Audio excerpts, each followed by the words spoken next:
Power star Pawan Kalyan ప్రధాన పాత్రలో నటిస్తున్న చిత్రాల్లో హరిహర వీరమల్లు ఒకటి. చాలా కాలం క్రితమే ఈ సినిమా షూటింగ్ స్టార్ట్ కాగా అనేక కారణాలతో ఈ మూవీ ఆలస్యమవుతూ వచ్చింది. పాన్ ఇండియా పీరియాడిక్ డ్రామాగా వస్తున్న ఈ సినిమాకు డైరెక్టర్ క్రిష్ దర్శకత్వం వహిస్తున్నారు. ఈ సినిమా నుంచి ఇప్పటివరకు కేవలం పవన్, హీరో నిధి అగర్వాల్ పోస్టర్స్ మాత్రమే రిలీజ్ అయ్యాయి. ఆ తర్వాత పవన్ పొలిటికల్ బిజీ కావడంతో ఈ సినిమా షూటింగ్ సాగుతూ వస్తుంది. కానీ 3 ఏళ్ల క్రితమే ఈ సినిమా షూటింగ్ స్టార్ట్ అయినా భారీ బడ్జెట్, ఎక్కువగా షూటింగ్ డేట్స్ ఉన్న కారణంగా ఈ సినిమా ఆలస్యమయ్యింది. అలాగే మరో 2-3 చిత్రాల్లో పవన్ నటిస్తుండడంతో డేట్స్ అడ్జస్ట్ కాకపోవడంతో ఈ మూవీ షూటింగ్ మరింత ఆలస్యమైంది. అయితే కొన్నాళ్ళుగా ఈ సినిమా గురించి అనేక రూమర్స్ సోషల్ మీడియాలో వైరల్ అవుతున్నాయి.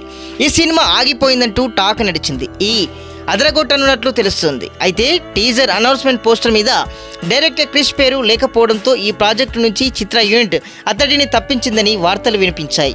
అలాగే కొన్ని రోజులుగా అతడిపై డ్రగ్స్ కేసు ఆరోపణలు రావడంతో అప్పటి నుంచి క్రిష్ ఈ ప్రాజెక్టుకు దూరంగా ఉంటున్నట్లు కూడా టాక్ వినిపించింది. తాజాగా ఈరోజు విడుదలైనటువంటి టీజర్లో డైరెక్టర్ క్రిష్ పేరుతో పాటు మరో కొత్త డైరెక్టర్ జ్యోతి కృష్ణ పేరు కూడా కనిపించింది. మిగిలిన చిత్రానికి జ్యోతి కృష్ణ దర్శకత్వం వహించనున్నట్లు తెలుస్తోంది. అతడు నిర్మాత ఏఎం రత్న తనయుడు. 7/G Brindavana colony cinema hero రవికృష్ణకు అన్నయ్య. తెలుగు, తమిళంలో పలు చిత్రాలను తెరకెక్కించాడు.